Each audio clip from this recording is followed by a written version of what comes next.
हाँ, मैं आपको आज सेकंड चैप्टर बाल गोविंद भगत पढ़ाने जा रही हूँ, जिसके लेखक हैं राम वृक्ष बैनीपुरी। राम वृक्ष बैनीपुरी का जन्म बिहार के मुजफ्फर जिले के बैनीपुर गांव में 1899 में हुआ। माता पिता का निधन बचपन में ही हो जाने के कारण प्रारंभिक वर्ष कठिनाइयों और संघर्षों में बीते।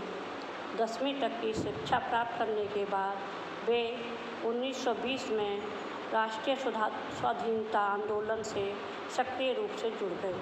वे कई बार जेल भी गए और उनका देहावसान सन 1968 में हुआ।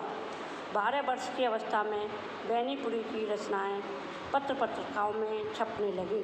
वे बेहद प्रतिभाशाली पत्रकार थे और उन्होंने अनेक दैनिक, साप्ताहिक एवं मासिक पत्र पत्रिकाओं का संपादन किया, जिनमें तरुण भारत, किसान मित्र, बालक, युवक, योगी, जनता, जनवाणी और नई धारा उल्लेखनीय हैं। गद्य की विविध विधाओं में उनके लेखक को व्यापक प्रतिष्ठा मिली। उनका पूरा साहित्य बैनीपुरी रचनावली के 8 खंडों में प्रकाशित है। उनकी रचनाएं पतितों के देश में उपन्यास, चिता के फूल कहानी, अम्रपाली नाटक और माटी की मूर्ति, पैरों में पंख बांधकर, जंजीरें और दीवारें आदि उनकी रचनाएं हैं। उनकी रचनाओं में स्वाधीनता की चेतना की झलक मिलती है। उन्होंने स्वाधीनता पर काफ़ी। अब दूसरे पेज पर चलते हैं। बाल गोविंद भगत रेखा चित्र के माध्यम से लेखक ने एक ऐसे विलक्षण चित्र का उद्घाटन किया है जो मनुष्यता, लोक संस्कृति और सामूहिक चेतना का प्रतीक है। वेशभूषा या बाह्य अनुष्ठानों से कोई सन्यासी नहीं होता। सन्यास का आधार जीवन के मानवीय सरोकार होते हैं। बाल गोविंद भगत इसी आधार पर लेखक को सन्यासी लगते हैं। यह पाठ सामाजिक रूढ़ियों पर भी प्रहार करता है। इस रेखाचित्र की एक विशेषता यह भी है कि बाल गोविंद भगत के माध्यम से ग्रामीण जीवन की सजीव झांकी देखने को मिलती है। बाल गोविंद भगत मझोले कद के गोरे चिट्टे आदमी थे। 60 के ऊपर ही होंगे। बाल पक गए थे। लंबी दाढ़ी या जटाजूट तो नहीं रखते थे, किंतु हमेशा उनका चेहरा सफ़ेद बालों से ही जगमगाता रहता था। कपड़े बिल्कुल कम पहनते थे। कमर में एक लंगोटी मात्र और सिर पर कबीर पंथियों की सी कंटोपी। जब जाड़ा आता, एक काली कमली ऊपर से ओढ़े रहते। मस्तक पर हमेशा चमकता हुआ रामानंदी चंदन, जो नाक के एक छोर से ही औरतों के टीके की तरह शुरू होता था। गले में तुलसी की जड़ों की एक बेडोल माला बांधे रहते थे। ऊपर की तस्वीर से यह नहीं माना जाए कि बाल गोविंद भगत साधु थे। नहीं, बिल्कुल नहीं, ग्रस्त थे। उनकी गृहिणी की तो मुझे याद नहीं। उनके बेटे की बहू और बेटा और बहू मैंने देखे थे। थोड़ी खेती बाड़ी भी थी। अच्छा खासा साफ सुथरा मकान भी था। बाल गोविंद भगत के बारे में लेखक ने लिखा है कि वो गृहस्थ होते हुए भी सन्यासी की तरह जीवन व्यतीत करते थे। कपड़े बहुत कम पहनते थे। जाड़ों में सिर्फ एक कंबल रख लेते थे। वो लेखक लिख रहा है कि उनकी पत्नी की तो मुझे जानकारी नहीं है, लेकिन उनके बेटे और बहू को मैंने देखा है। थोड़ी खेतीबाड़ी भी है। मकान भी साफ़ सुथरा है। उनका यही जीवन था और वो मन से सन्यासी थे, दिखावे से सन्यासी नहीं थे। वो खेतीबाड़ी भी करते और परिवार भी रखते। बाल गोविंद भगत साधु थे। साधु की सभी परिभाषाओं में खरा उतरने वाले। कबीर को साहब मानते थे। उन्हीं के गीतों को गाते और उनके आदेशों पर चलते थे। कभी झूठ नहीं बोलते, खरा व्यवहार रखते थे। किसी से भी दो टूक करने में संकोच नहीं करते, न किसी से खामखा झगड़ा मोल देते। किसी की चीज़ नहीं छूते, न बिना पूछे व्यवहार में लाते। इस नियम को कभी कभी इतनी बारी तक ले जाते कि लोगों को कौतूहल होता। कभी वह दूसरे के खेत में शौच के लिए नहीं बैठते। वह गृहस्थ थे, लेकिन उनकी सब चीज़ें साहब की थी। जो कुछ खेत में पैदा होता वह सिर पर रखकर लाद कर पहले साहब की थी। जो कुछ खेत में पैदा होता सिर पर लाद कर उसे साहब के दरवाजे को दरबार में ले जाते, जो उनके घर से 4 कोस दूर था। एक कबीर पंथी मठ से मतलब वो वहाँ पर ले जाते और सब कुछ उनको देते हैं, और किसी से झगड़ा वगड़ा नहीं करते थे, किसी से बिना पूछे कोई चीज़ नहीं लेते थे। बड़ा साफ सुथरा उनका जीवन था। वह दरबार में भेंट स्वरूप रख लिया जाकर प्रसाद रूप में जो उन्हें मिलता उसे घर लाते और उसी से गुजारा चलाते थे। वहाँ पर जो भी वापस मिलता था उसे ले आते और उससे ही घर का खर्च चलाते थे बड़े आराम से। लेखक लिख रहा है कि मैं इन सबके ऊपर मुग्ध था। उनके मधुर कान पर जो सदा सर्वदा ही सुनने को मिलते, कबीर के वे सीधे साधे पद जो उनके कंठ से निकलते सजीव हो उठते हैं। आषाढ़ की रिमझिम है, समूचा गांव खेत में उतरा पड़ा है। कहीं हल चल रहे हैं, कहीं रोपनी हो रही है। धान के पानी भरे खेतों में बच्चे उछल रहे हैं।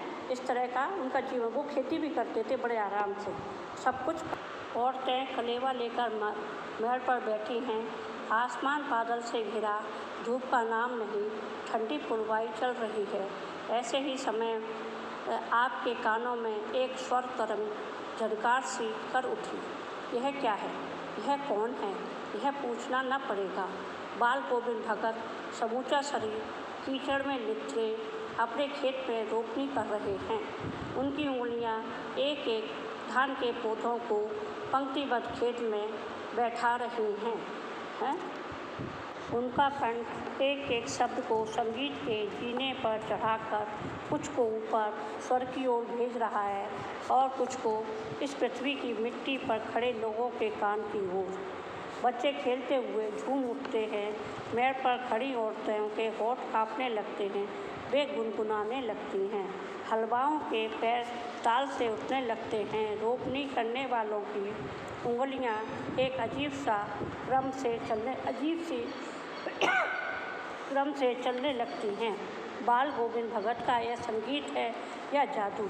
वो उनका संगीत बड़ा करुणामय है, जिससे सब लोग प्रफुल्लित। भादों की वह अंधेरी अधरतिया अभी थोड़ी ही देर पहले मूसलाधार वर्षा खत्म हुई है।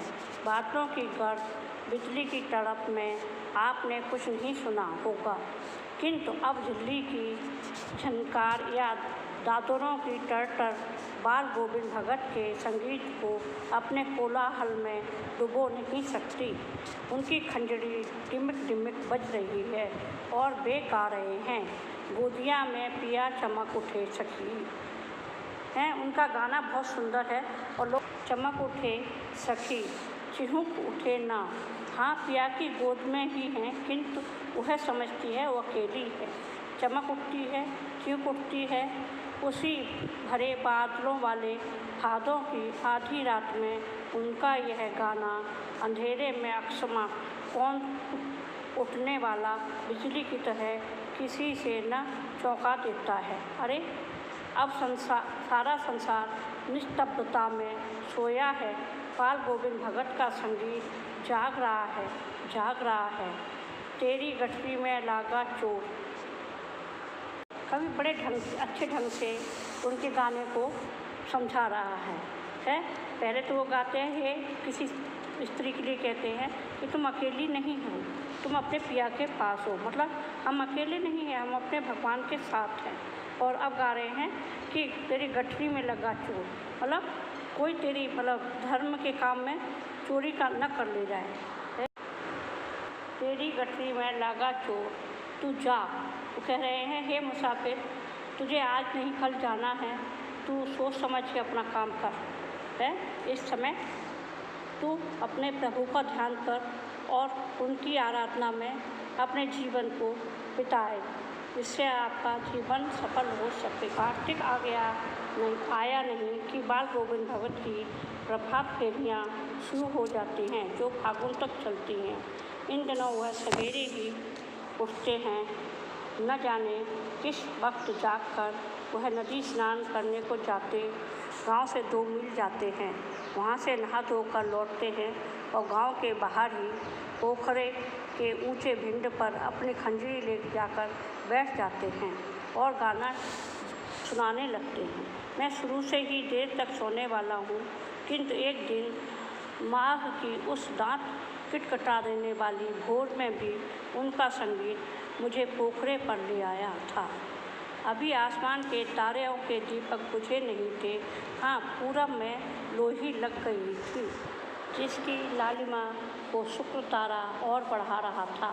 खेत, बगीचा, घर सब पर कुहासा छाया हुआ था।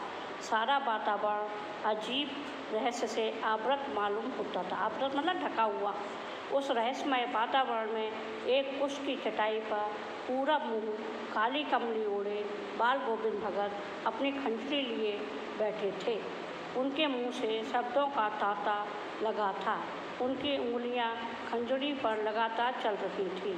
गाते गाते इतने मस्त हो जाते कि सुरूर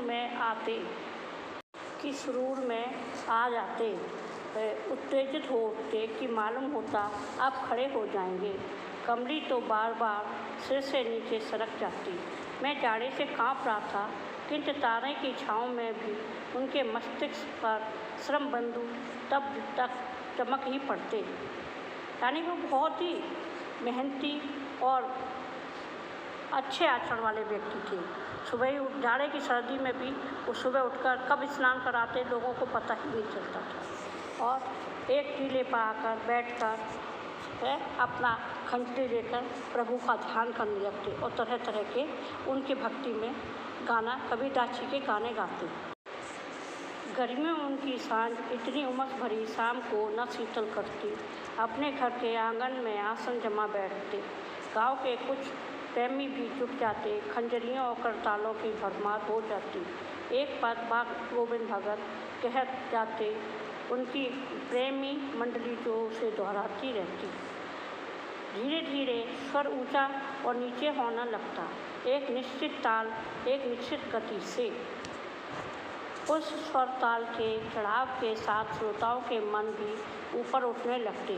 धीरे धीरे मन तन पर हावी हो जाता।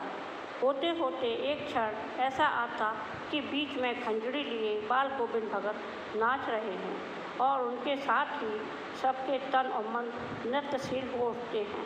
सारा आंगन नृत्य और संगीत से ओतप्रोत है। वो बड़ा मधुर गाते भी थे। उनकी मित्र मंडली थी जिसके साथ वो गर्मियों में बैठकर अपने आंगन में गाते। बाल गोविंद भगत की संगीत साधना का चरम उत्कर्ष उस दिन देखा गया जिस दिन उनका बेटा मरा। इकलौता बेटा था वह कुछ तो अबोधा सा था, किंतु इसी कारण बाल गोविंद भगत उसे और भी मानते थे। उनकी समझ में ऐसे आदमियों पर ही ज़्यादा नज़र रखनी चाहिए या प्यार करना चाहिए, क्योंकि यह निगरानी और मोहब्बत के ज़्यादा हकदार होते हैं। बड़ी सादगी से उसकी शादी कराई थी। पतोहू बड़ी ही सुभग और सुशील मिली थी और घर की पूरी प्रबंधिका बनकर भगत को बहुत कुछ दुनियादारी से निवृत्त कर दिया था उसने। उनका बेटा बीमार है, इसकी खबर रखने की लोगों को कहाँ फुर्सत थी, किंतु मौत तो अपनी ओर सबका ध्यान खींच ही रहती है। हमने सुना बाल गोविंद भगत का बेटा मर गया। कौतूहल बस उनके घर गया, देखकर दंग रह गया। बेटे को आंगन में एक चटाई पर लिटाकर एक सफ़ेद कपड़े से ढक रखा है उन्होंने।